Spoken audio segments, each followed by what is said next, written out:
Have you ever felt like you've been doing the right things, trusting God, staying consistent, you're praying, you're fasting, right? You are working hard on yourself each and every day, and it still feels like nothing is even changing. It doesn't mean it's not working though. Let me explain. Yo, what is good, everybody, man? Welcome back to another Kids Room podcast. Hopefully, everybody's feeling loved and blessed as always, bruh.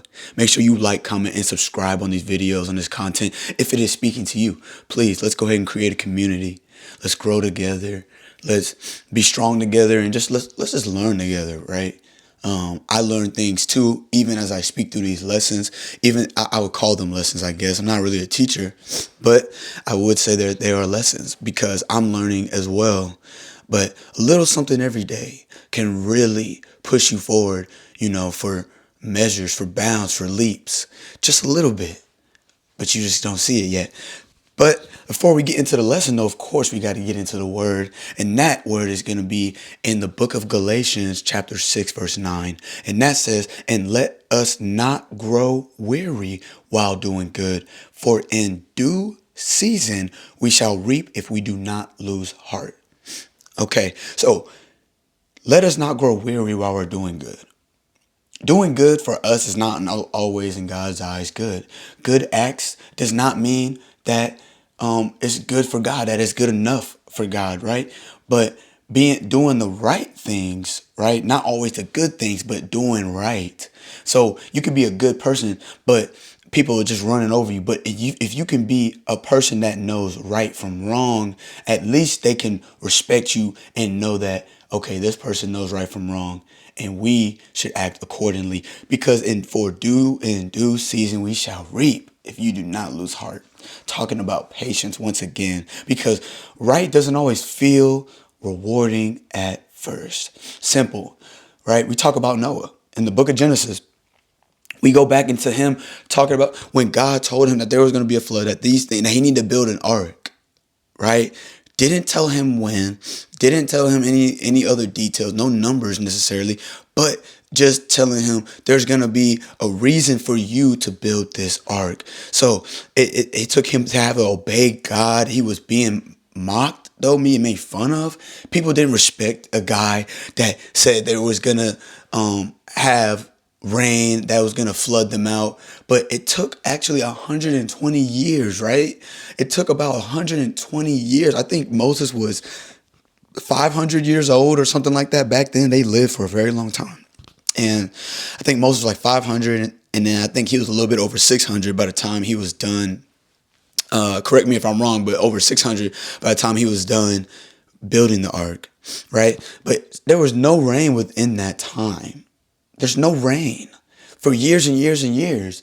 So you have to begin to believe that Noah might have doubted himself sometimes. Noah might have saw the circumstances as not being right, but he trusted and obeyed God. Very important. Doing right didn't change his circumstances, though, until the moment it really mattered most. When the rain really came, when the flood really came, when you're building yourself and that flood really comes and life really starts to happen to you, that's going to depend on how big you built up that dam, right? How big, how tall you built up that bridge, how strong you built up that foundation from cracking and allowing for things to get through the seams, right? Because obedience is often quiet before it becomes obvious.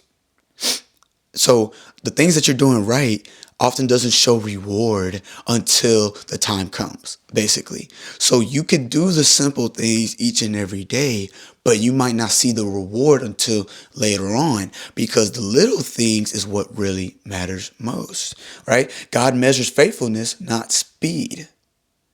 What do we see with David, right? David was anointed king, but first it wasn't all that. I mean, he had to run from Saul, hide from Saul. Even when he had the chance to kill him, didn't do it, right? But and still had to be a shepherd, still had to wait. He still had to do these things. And it was okay at the time because that's all he knew. So what you already know and what you believe and what's going to come, you have to be able to separate those things and not feel in doubt in the middle, feel in God in the middle, put the Spirit in the middle of all these situations and all your trauma, all your problems, and let him work out and let him be the bridge to your next blessing, to your breakthrough. Doing the right thing didn't change David immediately. It didn't change the situation immediately, but he was still obedient to God, and it changed who he was going to become.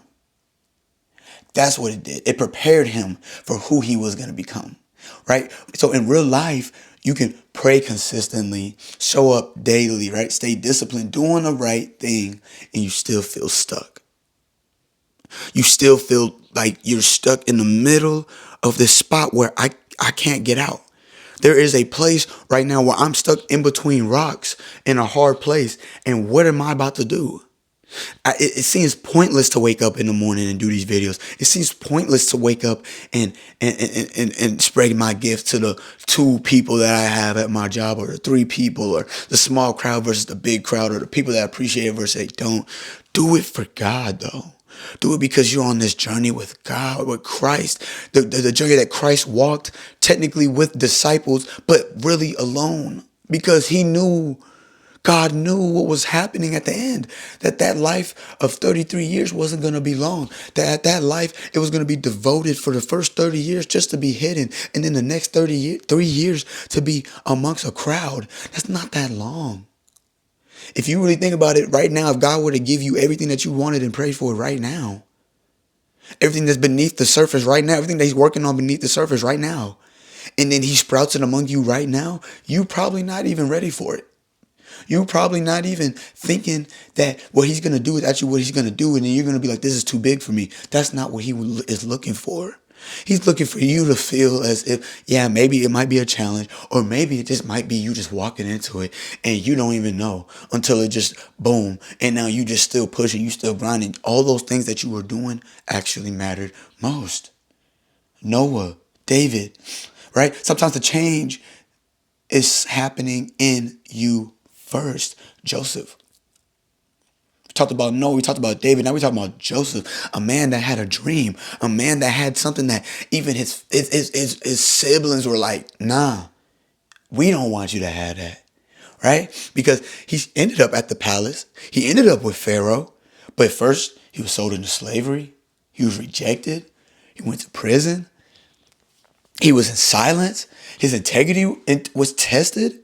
Right? He was in different things, different areas, different places. Sometimes places aren't always environments. Places are situations. Places are mental states. Places are emotional habits.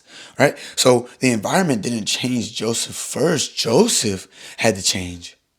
The environment didn't change. Joseph had to change first before the environment changed. His integrity had to be tested first. His faith had to be tested first. So you are being tested. You are being maybe rejected even. You are even having your integrity and your character tested. But who are you going to be at the end of the day? God often changes the person before he changes the situation, before he changes the environment, before he changes the financial stability, before he changes the relationship. You have the ability to change everything around you. But how are you acting with it? How are you dealing with it? How are you getting yourself together to gain that knowledge, to gain that wisdom, to learn, to just maybe die to your flesh a few times for a long time for it to be satisfied, for a long, or not even your flesh to be satisfied, but starve your flesh so that your spirit can be satisfied for a longer amount of time. Sometimes you just have to say no, you have to let go of things, and you have to just move forward. Because you might just feel like consistency isn't paying off. Your faith feels quiet. Your progress is invisible. Feels invisible at least. Your effort feels like it's wasted. But it's not wasted.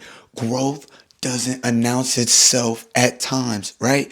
It reveals itself over time, though. You have to look back to see how far you've been, right? Just because you don't see results yet doesn't mean seeds aren't growing. They're not taking foundation. So if you're doing the right thing, nothing is even wrong. Just don't quit. Keep pushing. Keep thriving, bro. You're closer than you really think. Your next blessing, your next breakthrough is really closer than you really think. God sees what you're doing. God sees your consistency. God sees your willpower and how willing you are in the position of where your heart truly is, even when nobody else is looking, applauding you, or even cheering you on, bro. In due season, you will reap, but only if you don't give up. I appreciate y'all for tapping in with me, bro. Make sure that you please like, comment, subscribe, man. This one was fun. I enjoyed it. God bless y'all, bro. And I hope y'all catch me on the next one.